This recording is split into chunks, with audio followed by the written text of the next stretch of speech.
Why is it that the UN system, and particularly its principal organ, the United Nations Security Council, mandated to primarily maintain international peace and security?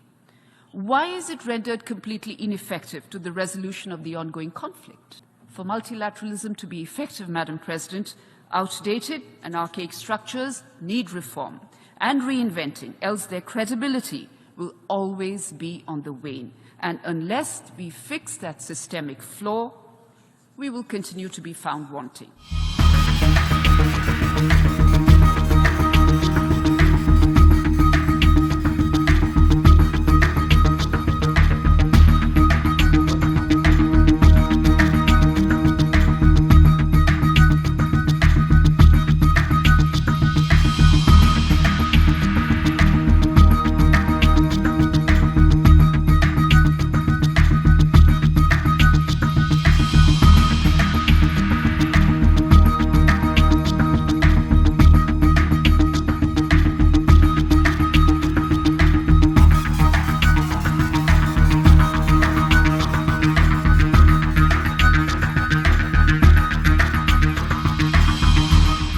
Committee of UN member states must pause and ask ourselves two pressing questions.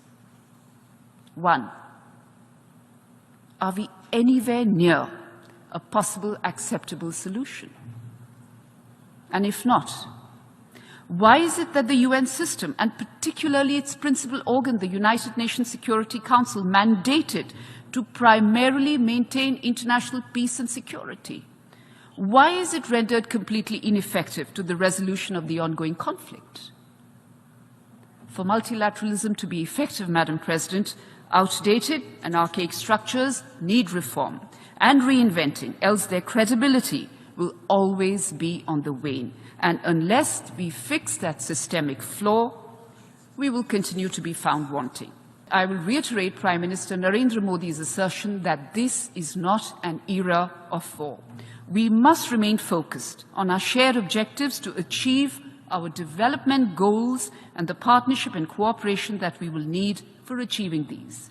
As we, the Member States, strive to bring the process of achieving the SDGs back on track, and as we endeavour to forge a significant pact for the future, we should aim for more cooperation and not less.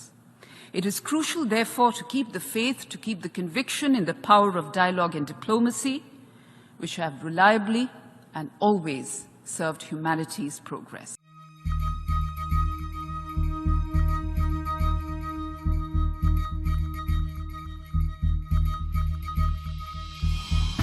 The global order that we all subscribe to is based on international law, the principles of the UN Charter, and respect for the territorial integrity and sovereignty of all states. Engaging in dialogue stands as the sole path to resolving conflicts and differences, no matter how insurmountable such a course may seem at present. The path to peace requires us to keep all channels of diplomacy open. Hence, sincere and practical engagement amongst all stakeholders can help improve understanding and reduce the gap between divergent positions. The wholehearted participation and commitment of all stakeholders will be critical for stable and lasting peace. A focus on alleviating the consequences of the conflict, Madam President, will be of lasting benefit globally, especially for the most vulnerable societies and economies. India's G20 presidency has ensured that some of those economic pitfalls faced by developing countries were brought to the forefront of the G20 agenda, and through a consensus-based approach, a roadmap agreed upon, which also provided solutions for countries facing debt distress. We need to avoid steps which endanger the possibility of dialogue and negotiations. To this end, at the present juncture, as the conflict has continued for 2 years unabated,